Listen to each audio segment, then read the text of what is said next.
Ma, Ano ba? Mama naman. Nagulat ako sa'yo. Mama nagigising. Ay, nako. Diyos ko, bakit ganyan na itsura mo? Ketchup to, ma. Kumain nga kasi ako nang gigising ka eh. Sarap ng tulog ko dun sa burger ko. Sino ba nagsabi sa'yo nandito ako, ma? Si Sedi, pinilit ko. Sabi niya, nag-break kayo ni Rafael. Sabihin mo sa akin, anak, broken-hearted ka ba talaga? O gutom ka lang? Si Mama. Mama naman eh.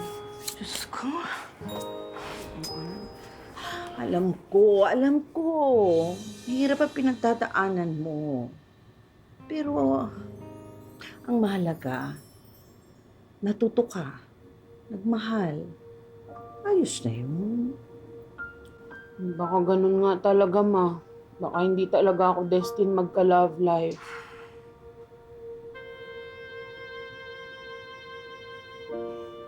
Wala na nga siguro talaga magkakagusto sa dambuhalang tulad ko eh.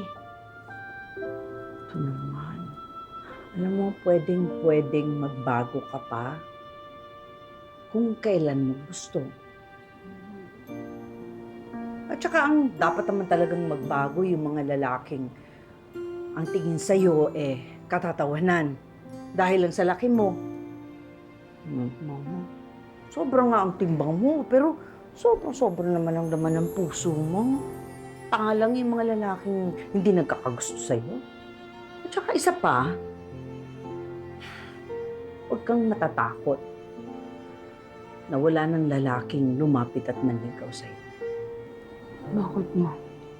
Kasi, hindi naman pagmamahal ng lalaki ang kumukumpleto sa babae. Alam mo kung ano? Ano po? Crispy pata. Si Mama naman eh. Hindi. Alam mo kung anong kukumpleto sa'yo. Yung pagmamahal mo sa sarili mo. Ma.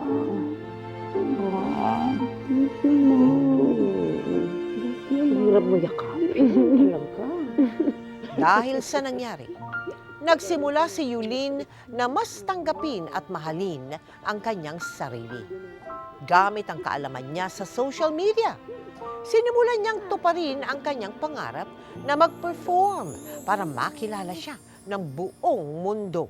Kasi nga po noon, gusto ko po talaga mag-artista. Siyempre po, pag ikaw po gusto po mag-artista, magpapapansin ka talaga sa social media. So, nag-start po ako ng vlog sa YouTube. Graduate ka ng culinary arts sa Yes. Enduran? Yes po. Talaga? Yes po. Oh. Graduate po ako. O ano doon. sinasagot mo sa mga puna ng nagne-negative comments sa food vlogs mo? Wala naman po. Pero nagdi-disclaimer naman po ako na sinasabi ko na opinion ko po yun, panlasa ko po yun. Nasa sa kanila naman po kung maniniwala sila sa akin or hindi. Mm-mm.